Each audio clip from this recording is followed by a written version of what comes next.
Wait. Stop, Mark. Wait, what happened? Isn't it Christmas? Don't we need Christmas? a Christmas song? I got you, boo-boo. You ready for my Christmas music? Let's go.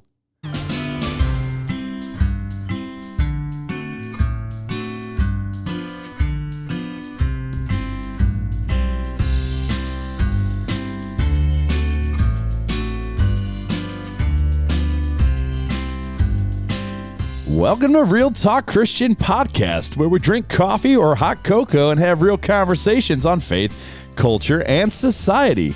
I'm your host, Chris Fuller. And I'm Marc Hyde. And on today's episode, we are in the Christmas spirit. Woo-woo! Talking about Christmas traditions and why they're here and why they matter.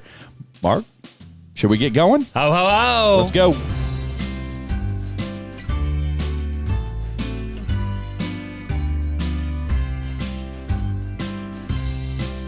Well, Merry Christmas, everybody. Yeah, it's a little Christmas jingle time. I like it. I like this Christmas. I like the ho, ho, ho, ho, too. Ho, ho, ho. You can't Ho, just ho, go. ho. Oh, you can't just go ho, ho, ho. He said ho.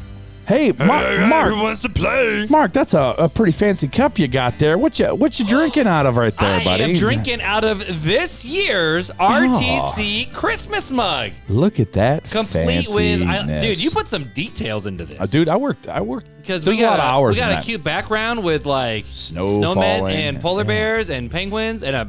trees and You know what's reindeer. funny? We were just talking about old trucks and how much you love old trucks. I do, but do you see the big log cabin with the smoke I rolling out? do. in Is the that your background? cabin in the backwoods of Brown County? Since I doubt Tennessee can get this much snow. Probably not.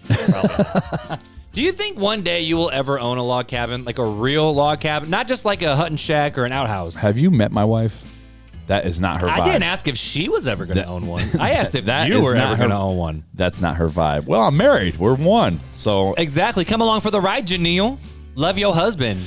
well, That's what I hear. She would, but happy wife, happy life. That's where I'm but sticking think with. about it, though. But wouldn't that mean it would be Christmas like Year round. every day? You could just be a log cabin. You could just have, fire going. You could just have the smells and the bells and the Christmas tree. Because ain't nobody even know where you live. It's like Mark Wahlberg was Shooter. You're living so off the radar. You can't see nothing. That's going back. That's what 2000 and Oh, I was in college. Was I? 2008. Was it really that? Was I in high school when that came out? I thought so. All I know is I thought it was so cool that he trained his dog. Whenever he walked in the house to go to the fridge and grab him a beer. And I'm like, hey, Mom, can I get a dog so it can grab me a Pepsi every time? That'd be cool. She said no. Or a bubbly. Or a bubbly. Bubbly. Dude, not you got sponsored. a weird bubbly. This is the triple berry caffeinated sparkling water. I'm looking. It's actually Janelle got it today, and I was like, man, can I have a try? And she's like, yeah, here. And I'm like, wow, that's pretty good. That's pretty fire. But I'm drinking coffee first. But we're drinking coffee. We're drinking Peruvian coffee today. We're just jumping right into the coffee. We're jumping into the coffee, man. You know, it's the Peruvian time of year. Actually, it was just at Costco in a big bag, and it was a medium roast. And Bro, I'm like, I offered to bring some bougie stuff today. I know, and but I was too late. You text me, and I was like, I was too late. The timer or the coffee pot just went off. It just went off. Well, tonight was leftover night, and Beth wasn't feeling so hot, so she was just kind of hanging out downstairs. And normally, you would think leftovers are probably the easiest night to cook dinner for. Yeah. It's the hardest. Why? Because you got to nuke everything. Everybody wants something different. Things are flying out at different times. This one's hot. This one's cold. This kid wants this. This kid wants this. They don't want this. That's why you nuke everything at 5 minutes, and that way it's like scorching of the earth hot. Yeah, see, that's what Beth does. And then you toss it just off to the don't. side, and that way it gives it time to cool while you're warming up everybody. So the younger kids you do first, that way it has more time to cool off. But man, and then you move along. I think I was actively moving in that kitchen for a solid like 20, 25 minutes. Just warming things. I also cooked noodles because we had leftover spaghetti sauce. It's just like a guy to be like, hey, man, I was slaving away for 25 minutes. And most women are like, are you kidding me? I cook meals for you that take an hour and a half. And help you guys have a great Christmas season, guys. And I was just sweating. I might not make it to the new year after this episode. Well, I've got We're here for Christmas, baby. I've got a couple fun holiday questions for us. You know, typically we do the banter, and during the banter we do little, games or whatever. Mm-hmm. We're going to do some holiday questions. Oh, okay. So question in a box holiday edition. Kind of, yeah. We'll call it that. I got my new seat back, so I'm getting used to it again. Is it okay? Is it springy. I feel very tired right now, so Oh, okay. I could use a nap. Okay. So, what's the this is worst comfy. holiday gift you've ever given to somebody Wait, that I've ever given? that you yourself have given? What's the worst holiday gift you've ever given? I'm sure Beth could give you an answer really quick. You want me to go first? Sure. Why don't you go I wrote first? it, so I had time to think about it. So I'm going to give you some time to think. Huh, okay. So the worst gift I went to an auction. I must have been, I don't know, 10 or 9 or 10, 11, somewhere in there. Okay. Between 9 and 13, that range. Okay. I went to an auction with my dad, and I had a couple bucks, and I was so excited. And I bid on these. They were little ceramic pottery looking, like, I don't even know what they were. Like they were mugs without the handle, but they had like grapes on them. And I was like, that's so cool. I'm buying that for my grandma. Okay. So you bought it for your grandma. So there was a set of 4. So I bought these set of 4. My grandma doesn't like grapes at all. It has nothing in her house with You grapes. just thought it was going to be dope. You're like, this is I was awesome. like, this is so cool, man. Like, this is like high class. Like, this is some classy stuff or drinkware right here. And it's like, I look back out and I'm like, no, it wasn't. It was cheap junk. So I bought these things. But come on, man. But Your then grandma must have loved it. Well, she would have, but then I made a joke, right? So I took it. I took all 4 and I duct taped them, like, I don't know, 7 or 8 layers of duct tape just to mess with her as like a joke. And then I wrapped it like several times, like in wrapping paper. So it was like, it took her like an hour to get into it, to find these stupid You went little from things. being super sweet to being the punk grandkid. Yeah, well. Just like that. And so I always think about, and I wonder, man, did she think that those were part of the joke too? Because they were that terrible. Oh, man. But yeah, that's the worst That's gift funny. I've ever given. I would say it depends on what you deem as the worst. My favorite gift I've ever given is a signed picture of myself. I did that for a white elephant for teenagers. And best part is that thing got passed around for like 3 years, even after I resigned from the student ministry. That picture was still showing up. Maritza Latson and Josh Latson kept that thing alive for a while. Nice. But what's the worst? I don't know, man. Like it's like what's a gift you're you asking the guy who's like has the worst memory. Okay, ever. but you look back and just think about, like, all right, I probably shouldn't have done that gift. I don't have one. Wow. Okay. Well, I mean, Beth will tell you, I suck at Christmas gifts so much that Beth just says, I want this. He's like, I'm so terrible at everything. I just do what I'm told. I either do something that's like super big or elaborate, and Beth is like, I don't really need this. I don't know why you got this. And I'm like, because it's freaking awesome. And it's just not. So yeah. I don't know, man. I would say, like, guys just I'm don't terrible. we just don't have the same taste. That's all. And what's funny though is my dad apparently was just as bad as I was, and so my mom would literally do the same thing that Beth did. We're just like, I want this. Let me tell Give you, me this. You got to be sneaky though, right? Because everybody can't. nowadays has an Amazon cart, and what you do is you grab your wife's phone when she's not looking, and you get in and look at.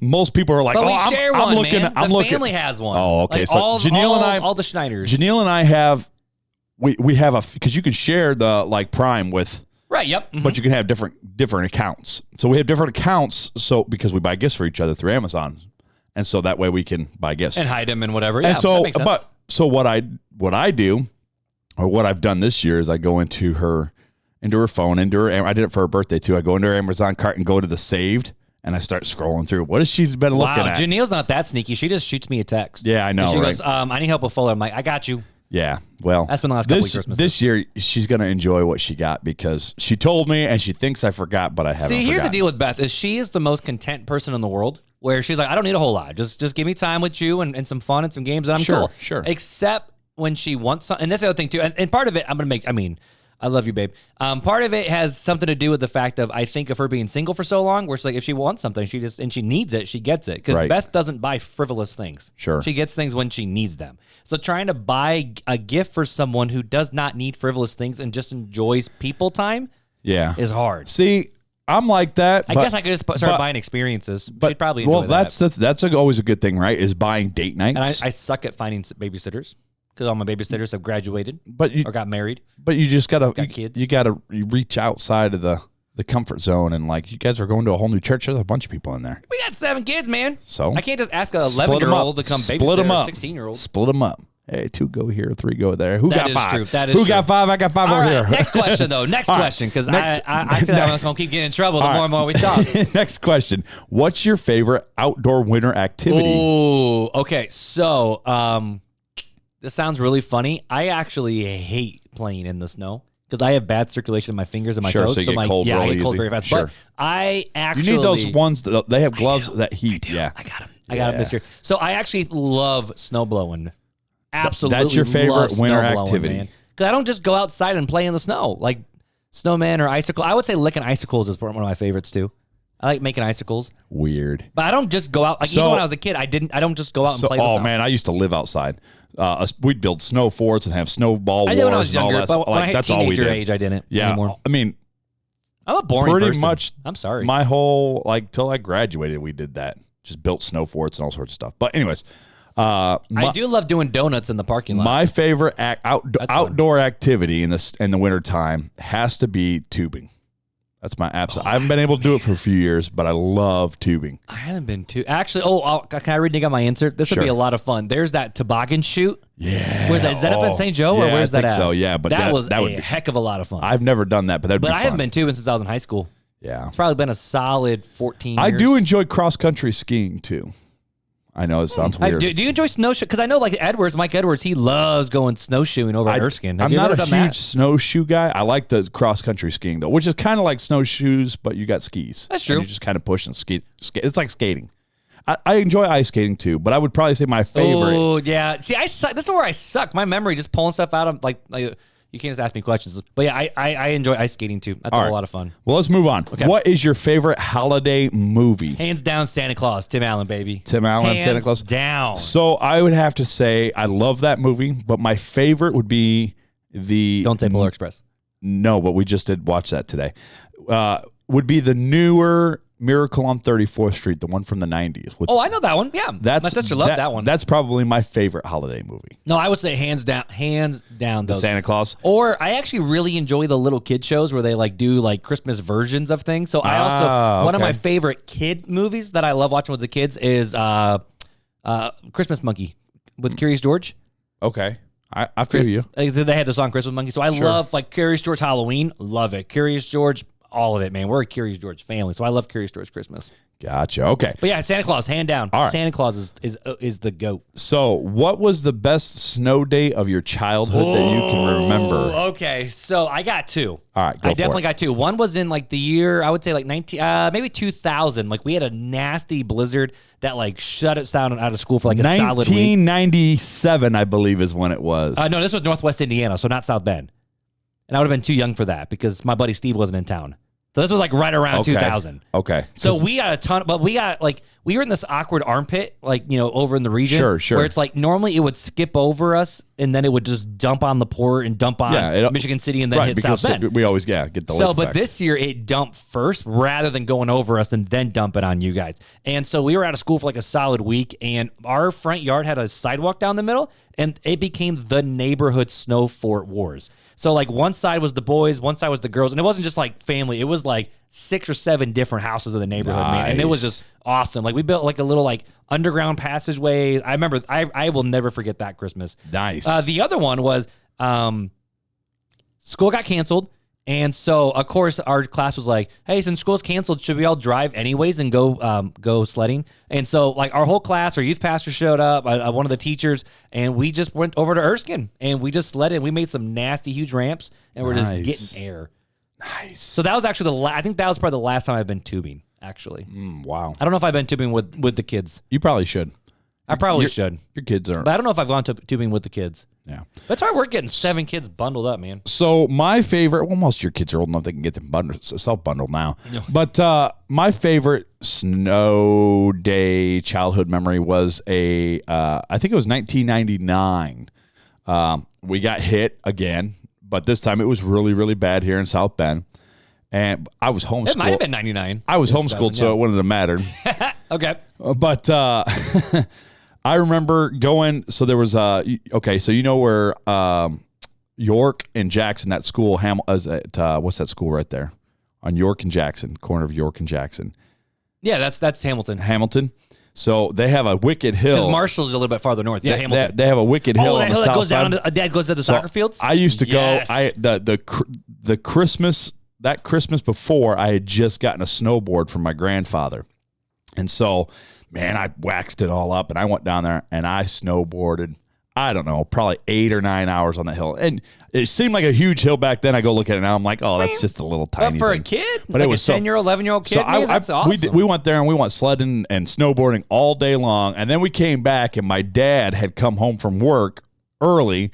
And he had just gotten us a PlayStation for Christmas. This is like a couple weeks after Christmas, and he got this new game called Twisted Metal 3, and we played the snot out of it. Man, people who don't know what Twisted Metal 3 is or any of Twisted Metals, that was my we just favorite. aged ourselves big so time. bad. So all night. So we played out in the snow all day, and we came home, and we must have been up till 2:00 in the morning or something like that, playing Twisted Metal with my dad. And we had legit. We had the 4 controllers going, and everything. It was great. So, all right. That's really cool, actually. Man, there's nothing like playing video games when you were a kid on a day off, man. Well, I can't wait for my kids to be old enough I can play video games with them because, to me, that's like one of the good childhood memories I had with my dad. So, maybe I should whip mine back out for the kids, but they just always fight. So it's, Yeah. But anyway, next question. All right. What's your favorite indoor activity when it's too cold outside in winter? One or two things. I would say, family movie nights where it's like, pizza, and then you get like the blanket out, like legit family pizza picnic movie night. I love those. But I would say just playing cards with Beth. Get some, make some coffee, play some hand foot. Not books and runs. I always lose at that. And probably not Ticket to Ride either because I always lose at that too. But I would say just play some hand foot, drink some coffee with Beth. That sounds like a good old time. Especially when her family's in town because it gets vicious. Yeah. It's fun. I would say my favorite indoor activity is probably, like you said, having like a family night or movie night or something with the kids. Without the kids, it would be putting a puzzle together with Janelle. We love to do puzzles.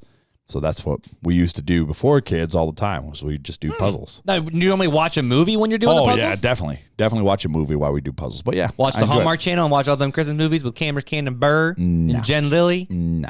This guy doesn't. All them peeps? This guy does not watch the Hallmark Channel. I do not either. Anyways. I do not either. All right, so last question. one more. Okay, I'm ready. And we'll wrap it up, all right? I'm ready. So what's one gift you secretly hope to receive this year? I'm going to let you go first this time because I've gone first a lot recently. I don't really know. That's Come why. on, man. Yeah, I didn't really think about it. You want that new you want that new pod or the podcaster mic we've been looking at. That'd be pretty dope. No. I can't sponsorship? say. No, not. You know what? I'm pretty content right now, to be honest with you. My sister asked me, "What do you want for Christmas?" I'm like, I don't know. Ooh, someone should get Fuller some new sod. Sod. Man, yeah, for your grass because you have had the worst hand with this property. Man. It's coming back. It's coming back. I've been working at it hard. I'll get it this next couple of years. It'll be luscious green again. Because it was nice until they had to put that stinking mound system in for your it was stuff. okay, and then they put the mound system in. And it made it worse. Yeah, it wasn't the greatest. It wasn't like Trader's Point. Nope. So, all right. So what's yours? I have a reasonable one and a funny one. Okay. The funny one is at Sam's Club right now, there is a arcade console system thing for NFL Blitz, and that is pretty freaking dope. I'd probably only play it one or two times. I love that game. I was absolutely obsessed with it. So I played that a ton. I lost a lot of money to my dad playing that game. I just lost some money in the arcade. Well, he taught me valuable lessons about gambling with that game. About why you shouldn't gamble. That's really funny. Yep. But no, so it was at Sam's Club. I took a picture. I sent it to my little sibling group chat with Joe. What's up, Joe? Amanda, today's her birthday, by the way. Happy birthday, Amanda. And Beth, and I'm like, hey, if anybody wants to get this for me and Joe, we be down. And Joe was like, yes, please. And Beth just laughed. So that's my joke of one. Okay. But my actual one, I would love to have another coffee subscription. Another coffee subscription where I get different coffees every 3 weeks from different places all over America. That's cool. Awesome. That would be stinking legit. All right. Well, now that we've had our little fun, why don't we go ahead and read a review? We've already talked about the coffee. We're drinking Peruvian. He's drinking it out of the Christmas mug. I'm drinking out of the Engedi. By the way, Engedi has changed their name. It's no longer Engedi. It is Revive Fest. But we going, baby.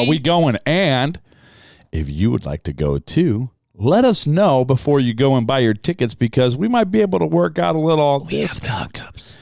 might get a little discount for you. We have the So let us know that you want to go. We'll get a hold of the man, the myth, and the legend, Matt good old Grimm, Matt. and see what we can work out for you guys. But yeah, we would love to do a meet and greet this year at the Revive Fest. Man, some good headliners there. We Are Messengers and Ren Collective. And Ren Collective. Those are the headliners I'm so this looking year, forward man. to Ren it. Collective's So. going to put on a stinking show. So Yeah, if you're they anywhere near Southwest Michigan, or you want to fly in, just hang out with us for 2 days. Yeah, well, not even flying, just drive if you're close enough. But yeah, come hang out with RTC. Let's make it a family affair. We've even talked about let's do a potluck. That if would you're be coming, dope. let us know. Let's do a potluck. We're going to hang out. It's a big field. There's like activities for the kids. There's bounce houses last year, too. Yeah, there was all sorts of stuff. and- Bubble, the whole bubble palace looking That was thing. pretty dope. That was pretty That was pretty dope. outstanding. So there's plenty of stuff to do for the kids and just hang out, get some food, and just hang out on the lawn, man. Throw the Frisbee around, throw the football. Well, yeah, we're just going good to hang music. out. Yeah, hang out, have conversations, and have a lot of fun. So, Have Matt Grimm sign your bald head. I don't know. Maybe Matt Grimm will sign your head. Ooh, That'd be really funny. That would be cool. But yeah. Not our bald head because we got hair. Well, Yours is growing back. it's growing back. Anyways, Yours is growing back. So if you want to go and meet up with us, let us know, and we will work out getting you a discount. So That would be awesome. alrighty. So the review today comes from DonMan567. I'm gonna guess Homeboy's a bro. Yeah, Unless her last name is Donman. I feel it's really the bad Don now. Man. That way, that's Mark your bingo board. Mark your bingo board. why, because you did the gender. Yeah. That's why I just said it's the Don Man. You know I have fun doing Anyways, the best Christian podcast ever. that. Wow, okay. I found Mark and Chris a week ago on Spotify and wanted to leave a review on the Apple Podcast platform to double dip my support. We'll take it. Double dip your support. Let's go. Besides the great theology and discussion, I feel very at home listening to the podcast. I love you guys. Thank you. Aw, we love love you you too. too. The Don Man. Because right now we have 140 reviews on Apple Podcasts. Yep. And on Spotify, I just had it pulled We're up, up over 500 subscribers on YouTube. which is wild. We're close to 500 in the Facebook group. We're still close. we just had a month of 25,000 downloads. 599 Nice. ratings on Spotify. Dude, you guys are awesome. And it seems like people are messaging us and commenting and writing us emails that people are finding this show every single day. And we're here it's just for awesome, man. Two dudes in a basement. Two dudes in we a basement. should rename the microphones. podcast. Two bros, but that doesn't have good search results. No, it That doesn't have good search No, it results. But doesn't. either way, dude, Don Man, reach out to us. And if you're inside the United States, we want to send you a mini swag bag, and there might even be some special little things inside there for you. Maybe. We'll see. All right, so let's dive into Christmas traditions today. All right, I'm ready. I'm ready to be taking down memory lane. This a is little bit. pretty much just a bunch of. It's a fact episode. Okay. It's just a bunch of facts. Okay. So we're just going to go ahead and start reading, and we can discuss along the way. But it's really not. It's more of a fun episode. Just to learn about Christmas. It's just why we do learn what about we some do. learn about some of the traditions and that surround Christmas. Sarah, we're talking about traditions from around the world too today, or not so much. Not so Not so much? Okay. We'll see. We'll find out. There's some. I'm along for the ride, too. Ancient around the world. Yeah, you had. In case anyone's wondering, I have not even looked at the show notes. So, anyways, So I'm going to enjoy the so long ride let's too. first talk about what is the Grimm history. I got to adjust my mic. Not here. the Matt Grimm. not the Grimm brothers. Say, Grimm, but what is your Grimm history? Yeah. Put us in the Facebook group, Matt. What's the Grimm What's history? the Matt Grimm history? No, but what is the Grimm history of Christmas? Ooh. I don't Bro, know. wrong season, bro. Sorry. All right. So during this comes from the BibleStudyTools.com. During Christ's time, Roman culture regularly celebrated feasts and festivals to honor their pagan gods during the winter solstice. Saturnalia, a festival in honor of Saturn, was held from December 17th to December 24th. Oh, it's for my birthday. And the festival of I don't know if you want to have that in common, but the festival of Juvenalia commemorated a feast for the children of Rome and was marked on December 25th to honor Mithra, the god of the unconquerable sun. The pagan history would later prove an important part of the origin of Christmas. In the 2nd century AD, Sextus Julius Africanus, a notable Christian historian, proclaimed December 25th as Christ's birthday. His assumption about the date was based upon other theories believed by scholars at the time. Africanus believed that the world was created by God on March 25th. which is weird, right? Well, which we talked about why they picked that date last year. Yeah. So, therefore, the Savior's conception must have happened on the same day, which would have led to Jesus' birth 9 months later on December 25th. Yep, because if I remember, I'm trying to pull the notes up. I can't find them fast enough, but it was holy men it was something about holy men being conceived at like the same day they die or something like that. Like I think that's what it's like holy men were conceived the same day they actually died. So right. if Jesus died in the spring, he must have been conceived in the spring, which meant he would have been, popped out in December. Sure. So, although Africanus' theory was widely accepted, it wasn't until the 4th century AD the church officials decided to institute an official holiday to commemorate the birth of Christ. Pope Julius I chose December 25th for the holiday as a practical and symbolic means to dethrone the pagan gods. Placed the Christ child in the seat of worship during the winter festival and feasts. This type of syncretism was often used by the Roman Catholic Church to acclimate pagan cultures to Christianity.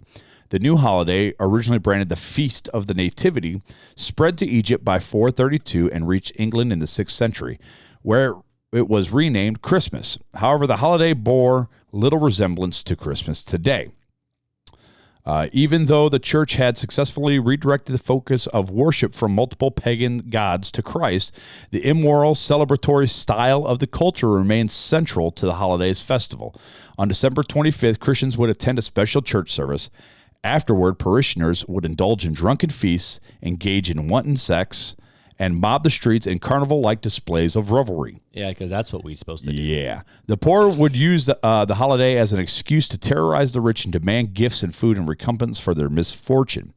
This all changed during the early 17th century when Oliver Cromwell and his Puritan forces took over England and sparked a surge of religious reform. In an effort to rid England of the debauchery that had infiltrated the church, the Puritans not only canceled Christmas, but also made the observation of the holiday illegal. One public post issued by the Puritans warned that if anyone who observed the sacrilegious and satanical holiday by exchanging gifts, dressing in fine clothes, or feasting would be fined 5 shillings. Sounds like what people do with Halloween nowadays. All right. but seriously, so when we come to this tradition, we see it was a festival. It was like a pagan festival. Christians usurped it. Christians were not being okay for Christmas. So it was. That's like a pretty checkered past, man. It was basically the celebration that the pagans were doing it was the celebration of these gods, but it was also celebrating the darkest time of the year. There's other weird traditions, and I don't remember if we're getting into those or not. I can't remember. I've read so many articles during this that I can't remember what I picked out or not. So if there's something about the mistletoe. Remind me mistletoe if we don't get into it. There's something about the mistletoe. Yeah, it's really weird. So, okay. Anyways, so throughout history, Rome and all this stuff is kind of where the solstice celebration came from, and then Africanists kind of tried to change directions with it by claiming it was Christ's birthday, which we know is not. Nope. And then the Pope, Mr. Pope Julius I. I was going to say, who redeemed it? Yeah. Was it Pope Julius? Yeah, it said Pope Julius. I'm sorry. Pope Julius I chose December 25th for the holiday as a practical and symbolic means to dethrone the pagan gods. Who brought it back to the normal practice? Because if the Puritans went... So that's where... That's what I'm curious about now. It kind of from the 17th century forward was pretty much...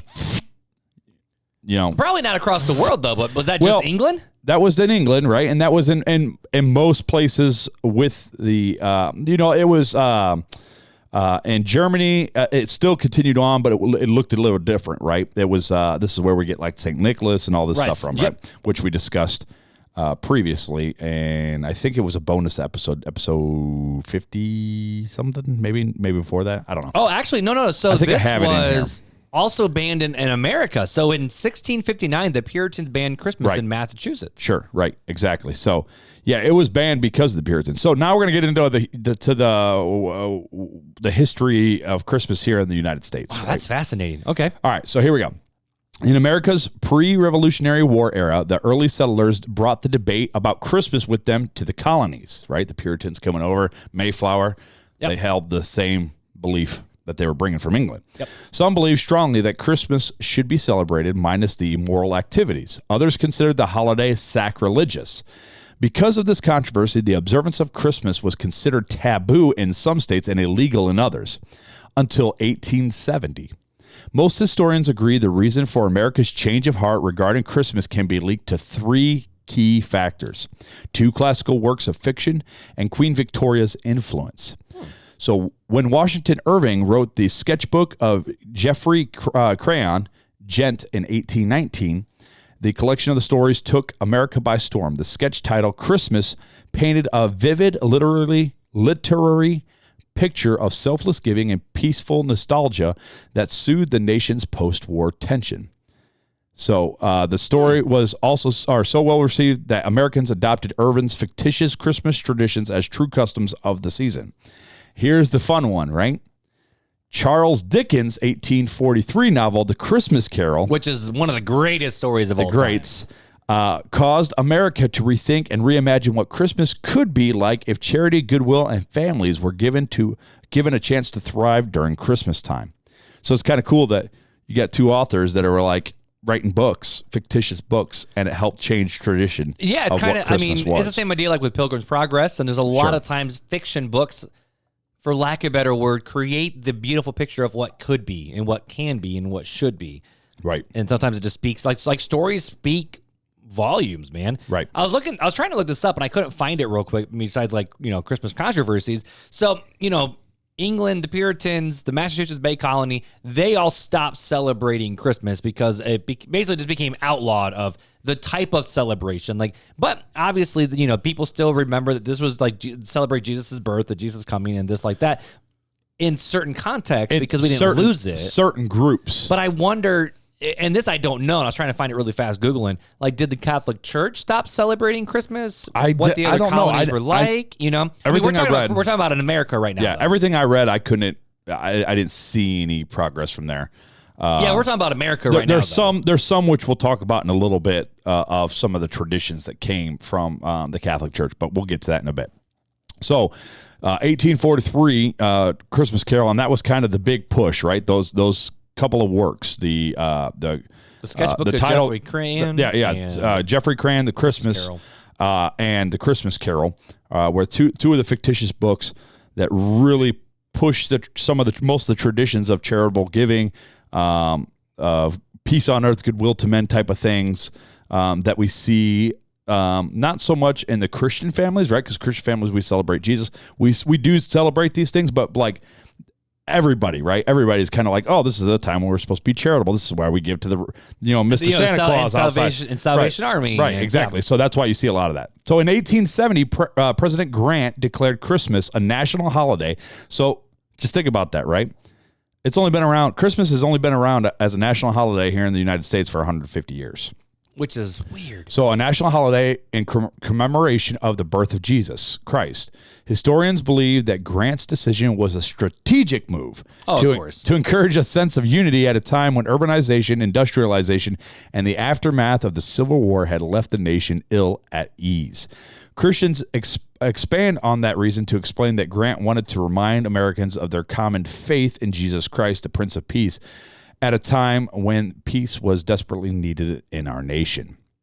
So that's cool. That's kind of a quick history. Yeah, I actually did not know some of that. A quick history of everything. So, what's some other interesting stories that we may see? Just like little snippets of stories that we may see that have happened around the Christmas events, right? Around this time of Christmas. So one thing that's kind of cool, poinsettias, right? So in Mexico, poinsettias grow wild in large bushes that flush with bright red leaves in the dead of winter. In fact, in Mexico, poinsettias are called Flor de Noche Bueno. Yeah, I suck with sorry, Ferrix. Yeah, Ferrix are going to kill me. Flor de Noche Bueno, or Christmas Eve flower. They got their odd English name from Joel R. Poinsett, the very first U.S. minister to Mexico, who brought back the red and green plants from a visit in 1828. Christmas was just beginning to be widely celebrated in America, and Poinsett rightly predicted that the festival plants would be a national seasonal hit. By 1900, they were a universal symbol of Christmas. That's cool. I did not know that one. That was a cool little story, right? Of the first Christian minister to Mexico brings back poinsettias. It makes me want to have poinsettias in my house for Christmas. I just like them. Just because of that tradition, right? I've never had, I like them, but I've never had them in my house, but it makes me want to have them now. So, all right. So the NORAD Santa tracker. Mm-hmm. You know this story? I don't know the story, but I know what it is. So in 1955, at the height of the Cold War tensions with the Soviet Union, a general at the Continental Air Defense Command, or CONAD, in Colorado received a call on a top secret hotline. Bracing himself for the news of a missile attack, the general instead heard the shaky voice of a young boy asking, "Are you really Santa Claus?" The number I don't know this story. The number had been mistakenly published in the newspaper as a Sears Santa hotline. But instead of dismissing the incident, CONAD, renamed the North American Aerospace Defense Command, or NORAD, in 1958, embraced the role as the official Santa tracker, using its massive satellite network once a year to broadcast Santa's exact whereabouts. Today, 1,500 NORAD troops and volunteers answer phone lines on Christmas Eve. That's dope. Isn't that cool? Way to go, Sears. Yeah, right. Way to go, Sears. How did they get the number, first of all? Man, kids nowadays don't even know what the Sears catalog was all about at Christmas. Yeah, man. but isn't that cool? Now there's Amazon, but Sears accidentally puts a confidential number. NORAD, and it starts a whole tradition. It kind of makes me wonder, like, if we start calling numbers in old Sears ads, like, would we find Area 51? like, are they publishing like it always kind of crack me up in the marketing department? Some disgruntled U.S. like government employees, like, yeah, let's screw this up. Yeah, yeah, that'd be funny. That's really funny. So, but that's super cool. The fact that he rolled with it for the sake of the kid is even better. Oh yeah, you know? right. He's like, oh, okay, well, let me see where Santa's at here. Yeah, I'm not Santa, but I'm his tracker. Let me track him. Oh, so he's right over here right now, and yeah. Like that little boy, he probably made that little, oh, my Santa's real. Because like I knew guys who would like for fun like have like the Santa tracker on their phone. So that's the Santa tracker that I know. Oh. Is you can track where Santa is because it's the same every single year. Right. Yeah. Sorry, I had to drink of water. All right. So not that we believe in Santa Claus. No. Or teach it. Yeah, I don't teach it either, but it's still cool, right? It's awesome. I love Santa, tradition, though, man. right? I have Santa in my house because it's a tradition. It's on our coffee mug. Because you are Santa. No. But it's on our coffee mug. I love Santa. Santa is like a big part of my Christmas tradition, 100%. like my family Christmas tradition. So we sat at Santa's lap every single year for Christmas pictures. So at one time, Christmas stopped a war. And I know you've heard this one, right? And most people have. So on December 7th, 1914, 5 months into the outbreak of fighting in World War I, Pope Benedict XV called for a temporary ceasefire during the Christmas season. Military leaders on all sides ignored the request, but the troops in the trenches responded. As night fell on Christmas Eve, sounds of Christmas carols began ringing out in German and English across no man's land. The next morning, unarmed German soldiers approached the British line shouting, "Merry Christmas!"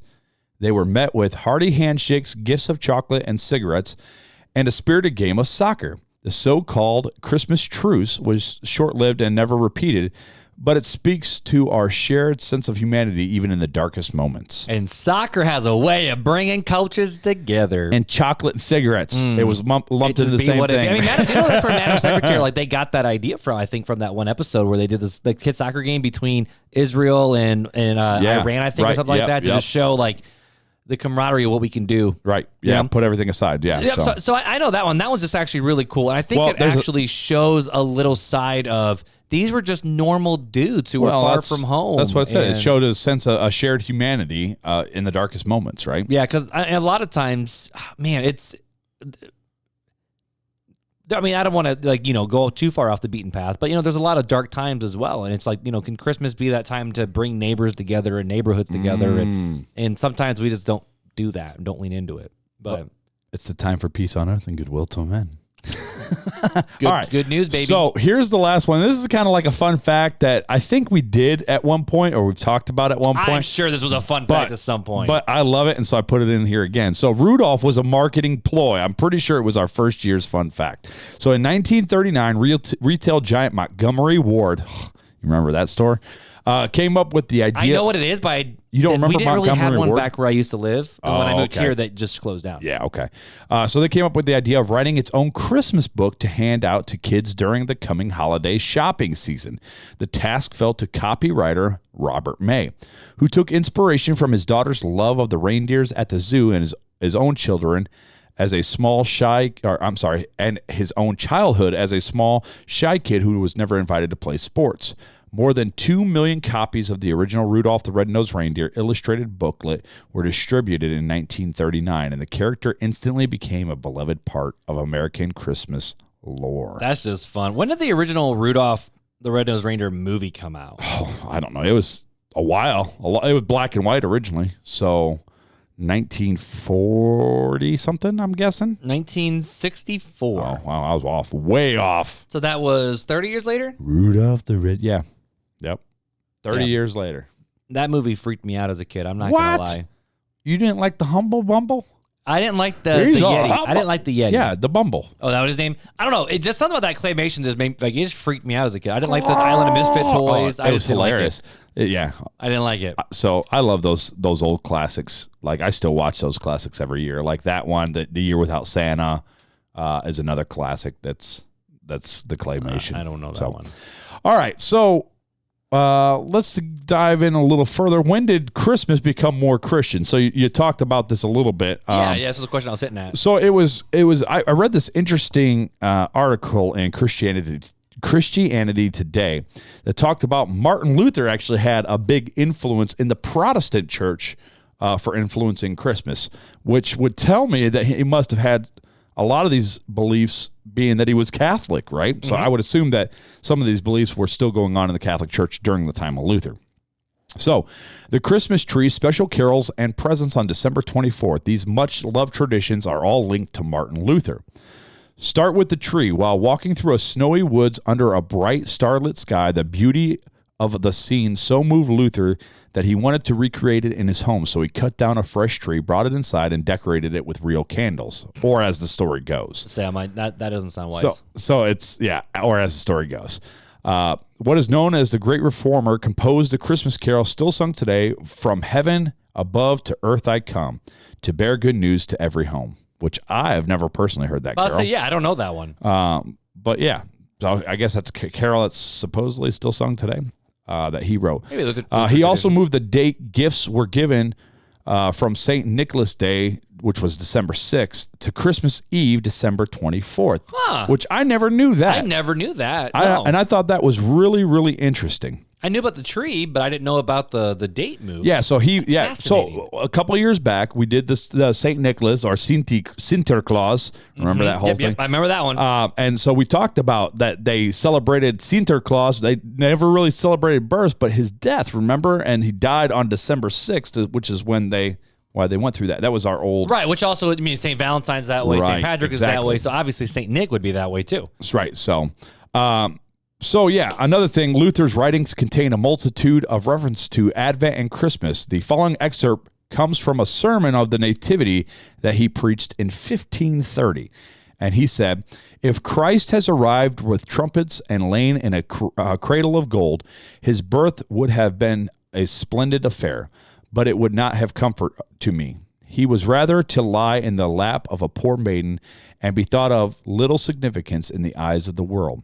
Now I come to him. Now he reveals himself to the miserable in order not to give an impression that he arrives with great power, splendor, wisdom, and aristocratic manners, but upon his return on that." Man, that was a mouthful. When I read it, I was like, "Oh, that's really good." But that was a little excerpt from a sermon that he preached. Yes, the fact that he didn't come as the reigning king, he came as the lowly servant. Right, exactly. So yeah, it was interesting to me reading some of these articles. And all these articles, we've always posted the links in the show notes. So if you want to read the full articles, go to our show notes, which are displayed. If you're on Spotify, they're in there. If you're on Pandora, they're in there. Apple Podcasts, all the places, on and so forth. Just scroll down, click the more, and you'll see them there at the bottom. So far we've talked about old traditions and where a lot of our things come from. How the U.S. came to really accept and bad expound. News of Christmas. Expand on Christmas. How Martin Luther had a influence on Christmas. Some of the other Christmas traditions, like where poinsettias came from, the NORAD tracker, these types of things. So now I want to talk a little bit more about like what our actual modern Christian traditions are in this day and age, right? So, and kind of some of the meanings and symbols that they represent. But first, before I jump into all that, I want to talk about Santa Claus again, just to kind of do a recap review of who then it goes Santa into Claus Christian was. tradition, yeah. Right, exactly. So Santa Claus is a Dutch word that is actually Sinterklaas, St. Nicholas in English. We covered this bonus episode called What Should Christians Do with Santa in 2019. So if you haven't listened to that, go back and listen to it, and it's going to be in the show notes. So St. Nicholas was the supposed early bishop of a church in Asia Minor, the modern-day country of Turkey. He became aware of a desperate need in his congregation and a family having to sell their children into slavery. So one night he came and left money on their doorstep. It was gold in a stocking. So that's who St. Nicholas was. That's where we get Santa Claus and the whole tradition of Santa Claus, but it actually came from the story of St. Nicholas. So let's get into some of the things. We're going to talk about evergreen trees, candles, holly, the color red, the Christmas wreath, gifts, Yule log, so on and so forth. So evergreens were the symbol of eternal life. Martin Luther introduced them to the Reformation Church as a picture of our endless life in Christ by bringing in a tree to his family on Christmas Eve lit with candles. And then the scripture that goes along with that was Isaiah 60:13. Are you going to pull it up for me? Yeah, pull it. It might not pull up. It might pull Isaiah 60:13. Yeah. The glory of Lebanon will come to you, the juniper, the fir, and the cypress together to adorn my sanctuary, and I will glorify the place for my feet. So that's why he brought the evergreen tree. That's cool. So, all right. You're going to be my scripture reader here. Okay. Let's get you involved, sir. I'm ready. I've just been chilling. All right. I've been chilling listening to all the fun facts. That's what evergreen trees are symbolic of in a Christian home for this day and age. So the other one is candles are a picture that Christ is the light of the world, John 8.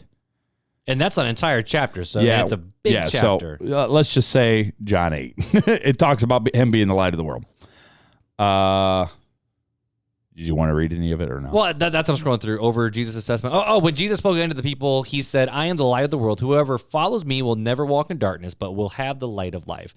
And then the Pharisees challenged him and said, here you are appearing as your own witness. Your testimony is invalid. And then Jesus said, even if I testify on my own behalf, my testimony is still valid. For I know where I came from and where I'm going. But you have no idea where I come from or where I'm going. You judge by human standards. I pass judgment on no one.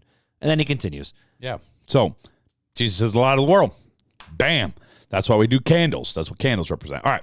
So holly speaks of the thorns in his crown. Now that comes from the Easter story, though, when it said, and they twisted together a crown of thorns and set it on his head, being Jesus. They put a staff in his right hand, and then they knelt in front of him, mocked him, saying, "Hail, hail, King of the Jews!" Right, and that comes from Matthew 27:29. Yep. And now, was that also a reference to an Old Testament prophecy as well? Yeah, and I don't remember. I don't remember off the top of my head either. I'm sure it was probably Isaiah 53, since that's the forbidden, the suffering servant. Yeah, that's the forbidden chapter. Mm-hmm. So yeah, red is the color of Christmas that speaks of Christ's blood and death, which is funny because Janelle and I were just talking today. We're setting up for Christmas pictures and all this stuff. And I'm like, oh, we can do this thing. And she's like, it's got red in it. I'm like, yeah. She goes, it doesn't go with our Christmas outfits. I'm like, yeah, but it's red. I like the color red. Yeah, but it's not very Christmassy red. But I'm Jesus like, now listen here. It represents the blood of Christ, all right? Gotcha. So, anyways. Or, in all honesty, was it just the fact that poinsettias were so cool so that we had to give a religious reason for the color red being there? Possibly. You know? Possibly. So the Christmas wreath represents the crown of thorns also that Jesus wore. Later, the three colors of Christmas were added: red, green, and gold. Red represents the blood of Jesus. Green symbolizes life, and gold means light, which I thought was really awesome. Yeah. So gifts are a reminder of the gifts of the Magi to baby Jesus. Each of them speak to a component of his incarnation: majesty in life, bitterest agony in death, and he as God's perfect gift to us. And that comes from Matthew 2. Gold, frankincense, and myrrh. Yeah. So the Yule log, I like this one too, was a symbol by which all men in the family would carry a log large enough to burn for 12 days into the house. They were identifying with Christ and his cross. The fire was started with a fragment of from the previous years. This refers to the eternal existence of Christ before his birth. So it speaks of warmth, unity, joy, and the security of endless life. I thought that was really interesting. That's really cool, actually. Yeah. Some friends are just worth melting for. Okay, Olaf. All right. So mistletoe was an ancient symbol for the Roman times, which I'm going to get to here in a sec. It was under mistletoe the old enmities and broken friendships were restored. So Christ was the one who took away the enmity and gave us peace with God, Romans 5:1 and Romans 8:1. So they said in their Roman times, the symbol for Roman times, so there was a god that she killed her son, and then in order for her son to be, she somehow, I forget how it went, but she brought her son back to life. It was It's a classic Roman mythology. So the son got brought back to life, and so she said that because of that, it was under mistletoe, so she would kiss any person that came under the mistletoe with her, and that's the whole kissing under the mistletoe where that came from. So that was another interesting fact. That is really interesting. Okay. So that's where kissing under the mistletoe comes from. Dig into that. So bells are associated with ringing out news. Christ is the good news, the best news of all. All right. So we're going to get back into the Christmas tree. So we heard earlier that Martin Luther, right? He was walking and he cut one down and he wanted to bring that beauty into his own house. And the evergreen. There's that, and we're going to talk about that again in the third point. But there's also two other points of possible explanations for it. Okay. So I'm just gonna give you all the accounts. So it says among many accounts claiming to explain the origin of the Christmas tree, the three most popular are from Germany, making it the likeliest place of origin. The stories span from the 8th to the 16th century. All three have some element of historical fact, and they may even loosely connect from one to another. So this is where we get into it. So first story is about Saint Boniface. In the 8th century, he was a missionary to some of the remotest tribes of Germany. He is probably best known for what is called the felling of Thor's oak, which I've heard that story many times. It is said that upon entering a town in northern Hesse, or Hessia, Boniface learned that the people worshiped the god Thor, who they believed resided in the great oak tree among them. Boniface determined that if he wanted to earn an audience with the people, he would have to confront Thor. He announced before the people that he was going to cut down the oak, and he openly challenged Thor to strike him down. Miraculously, as Boniface began to chop the oak, a mighty wind blew and hurled the tree to the ground. Tradition holds that the fir tree was growing in the roots of the oak, and Boniface claimed the tree as a symbol of Christ. Needless to say, the people readily accepted Boniface's message, and the tree eventually came to be associated with the birth of Christ and the celebration of the day when the mighty God, who could hurl a gigantic oak to the ground, chose to humbly enter the world as a babe. That's interesting. So that's the original story that I had heard, was St. Boniface. And I think it came from Adventures in Odyssey, to be honest with you. And Gina's probably going to be like, yeah, it's this on this episode, because she knows all the episodes. All right, so the second thing that is a possibility is another possible source of the Christmas tree, and probably the most likely, comes from the medieval religious plays in Germany. Among the most popular of these plays was the Paradise play. It started with the creation of man, acted out the first sin, and showed Adam and Eve being expelled from paradise, or the Garden of Eden. It closed with the promise of a coming Savior, which made the play a particular favorite during the Christmas season. In the play, the Garden of Eden was most often represented by a fir tree hung with apples and surrounded by candles. But still a fir tree. Still a fir tree. So in the third tradition about the origin of Christmas tree is attributed to Martin Luther, an influential leader in the Reformation. Some say that on Christmas Eve, Luther was walking through the woods near his home. He was struck by the beauty of how the snow shimmered in the moonlight and the branches of the trees. In an effort to recreate the magnificent sight for his family, he cut down the tree, placed it in his home, and decorated it with candles. So those are kind of the three. Man, this episode's just been a fun fact with Fuller about Christmas. That's what I said. Exactly what this episode has been. It's just a bunch of fun traditional facts of where it all comes possibilities. from. So yeah. we always go into this deep theology, and sometimes we just got to kick our shoes off, grab a hot cup of cocoa, and sit by the fire and relax. Ask, where on earth did this even come from? Yeah, why do we even celebrate it? So, I mean... And that's probably the next question, is so that's where it comes from, so what do we do with it? Yeah, so as Christians, Christmas time is a time to remember God coming to live among us. Starting in the womb of a young virgin, born into humble circumstances, celebrated by some and hated by others, growing to adulthood, proclaiming the coming of the kingdom of God, dying on a Roman cross as the atoning sacrifice for the sin of the world, and raised to life on the third day. Whether Jesus was born on December 25th or not is immaterial. What matters is he was born and began his life and worked among us. I thought that was a good way to sum up why we as Christians should celebrate Christmas, right? Yeah, there's a lot of people out there that go, oh, well, we shouldn't celebrate. It's all pagan, which we talked about. Right, there's a lot of Christians who actually say that too. And they're like, we shouldn't celebrate the Rome, like this pagan holiday. Right. And so, I can see that, right? But I can also see how Christmas has turned into something different. It is not the same. It is a recognizable. There's a lot of symbolism for us to help us, and like we talked about in the Advent episode a couple weeks ago, about helping us refocus on Christ. Even though we know it's not Christ's actual birthday, it helps us get that focus. Well, it's the focus, right? And we'll talk about this next week with trying to figure out new rhythms that we should have going into 2023. 2 weeks. In 2 weeks. We'll talk. No, next week. You're right. Is it next week? I thought it was. Yeah, I messed it up. Sorry, no, I messed up. Yeah. No, but for reals though, it's like, it's a good rhythm to have in our life where it's the one time, not the one time, but it's a very obvious time of year that culture even comes around for us to remember why we celebrate the reason for the season. Now, obviously, there's a lot more other things that happen during the holidays, such as family get-togethers, New Year's, happy holidays, these different things. But the nice thing for us as Christmas is it gives us a beautiful time to reflect with Christmas Eve services and then celebrating Christmas Day and reading the gospel narrative of Jesus coming to earth, God in the flesh, God among us. He pitched his tent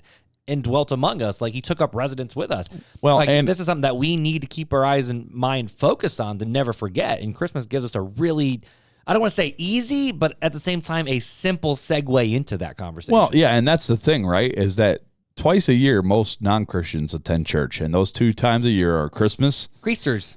For Creaster people. Christmas and Easter, right. And so now's the time that we can share the gospel, right? It's a perfect opportunity time, and most people are open to it at this time. For whatever reason, they just are. I mean, sometimes it's just tradition, it's just traditional Christmas candles. When you're at grandma's house, she's dragging your butt to church. Some of it's just a tradition that they grew up with. Midnight mass. You got all this stuff that happens during the Christmas season. So, I mean, it's just a good opportunity, and it's really cool to see some of these traditions and how they came about and where it came from, right? Where it came out of. It was not so much taking of the day, but it's like, all right, yeah, you guys celebrate that just like every day. There could be somebody celebrating tomorrow as some weird holiday that we're just like, no, it's Mark's birthday. We're going to celebrate Mark's birthday. Let's go. Or vice versa or whatever, So I think it's stop focusing so much on what it was and focus on what it is. And I think that's what we should And be also doing. what it can be. And being intentional with the season to intentionally remind ourselves, what on earth were we even celebrating this whole thing for? Well, it's a good reminder for us and a good way for us to help others remember too. Time for Fun Facts with Filler.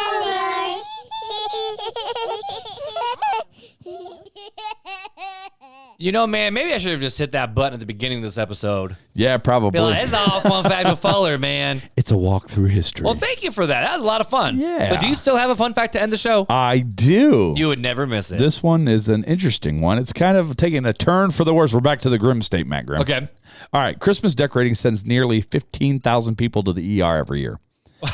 What? So if you've ever watched Clark Griswold decorate his house in A Christmas Vacation, which I don't know if you've ever seen that movie, but you should if you haven't. I've seen Christmas with the Cranks. No. But this is Christmas Vacation. This is the one where the guy's like arms out, electrocuted with Christmas lights wrapped around him. I know what you're talking about. Christmas Vacation. Yep, I know exactly what you're talking about. Phenomenal. All right. That stat likely doesn't shock you. In fact, the Consumer Product Safety Commission estimates that nearly 14,700 people visit hospital emergency rooms each November and December from holiday-related decorating accidents. So please be careful when putting up the holly and the iving or taking it down. That's just what. That was a very aggressive intro. That was all right. That was a very aggressive. It is what it is. But that's a really interesting fact. Yeah. So celebrate Christmas. Enjoy your tree. Enjoy your holly. Enjoy your lights. But please don't kill yourself. And celebrate when you get it all down safely.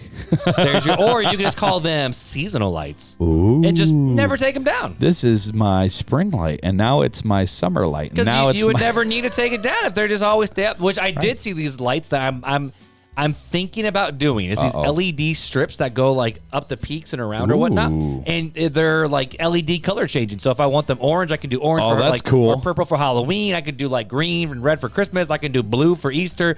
So I bet you could set them up on to do like a music show and everything. So yeah, I ain't doing that. That's too much work. Come on, bro. But they're so low pro that you don't even see them until you turn the lights on. So I'm like, these are really cool. They ain't cheap, but that would just be really cool. I wonder if you could take LED strips and just do under like the soffits and just like have the glow. I mean, that's basically what this is. That's cool. Just a little bit more aggressive. But I love it, man. Well, dude, thank you for taking us down that little fun fact down the Christmas lane, man. And you know what? This past Christmas season, we did something a little different for all of our listeners where we were sending out Advent devotionals to get your mind focused on the Christmas season. I know Christmas is basically over. It's almost done. But you can still go back to the website right now to get access to all 5 of those Advent devotionals. They're just live. They're living, chilling on the website. So you act can just now. access them. Act now and act for forever, where you can just access the Advent devotionals. But for those of you guys who actually signed up to receive those, I hope those were a blessing to you guys as well. And if you haven't already, go check us out on YouTube where you can actually see us. Hi. I mean, it's not in person, but I'm not this tall this week. No, you're back to normal I'm back size. to normal. But you can check us out. Hit that subscribe button. Hit that bell notification because we all know that the bell is an important part of Christmas. So do it. It's associated with ringing out the news. And so ring out the news of RTC. Do it for baby Jesus. And it's been such a fun time and it's such a good year. And I cannot wait for next week's episode. Make sure to come back. It's going to be a wrap up of 2022. And as we enter to 2023 with a whole lot bigger RTC podcast family. So thank you guys for that. So we hope you guys had a Merry Christmas. Celebrate with your family. Remembering the birth of Jesus. We'll see you guys next week. But until next time, Merry Christmas and take it easy.